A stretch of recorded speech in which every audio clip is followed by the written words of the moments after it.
जगाच्या इतिहासात आजपर्यंत मानवी दुःखाचे अस्तित्व मान्य करणे हाच धर्माचा खरा पाया आहे, हे कोणत्याही धर्मसंस्थापकाने सांगितले नाही. जगाच्या इतिहासात कोणत्याही धर्मसंस्थापकाने या दुःखाचा परिहार करणे हा धर्माचा खरा उद्देश आहे हे सांगितले नाही. जगाच्या इतिहासात यापूर्वी मूलतःच इतका सरळ आणि साधा, अद्भुतता आणि अतिमानुषी शक्तीपासून इतका मुक्त आत्मा, ईश्वर आणि मरणोत्तर जीवन यावरील श्रद्धेपासून इतका स्वतंत्र.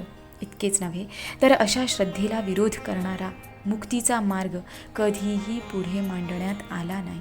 जगाच्या इतिहासात यापूर्वी कोणीही अशा धर्माची योजना पुढे मांडली नाही की ज्यामध्ये दैवी साक्षात्काराला थारा नाही आणि ज्याच्या आज्ञा या ईश्वराच्या आज्ञा नसून त्या माणसाच्या सामाजिक गरजांच्या चिकित्सेपोटी निर्माण झालेल्या आहेत. जगाच्या इतिहासात मोक्ष हे असे सुखाचे वरदान आहे की जे माणसाने स्वप्रयत्नाने व सदाचाराने वागून याच जन्मात आणि याच पृथ्वी तलावर राहून प्राप्त करायचे असते. हा मोक्षाचा अर्थ यापूर्वी कुणीही सांगितला नाही. भगवान बुद्धाच्या नव्या धम्माचे प्रवचन ऐकल्यावर परिव्राजकांनी अशा भावना व्यक्त केल्या.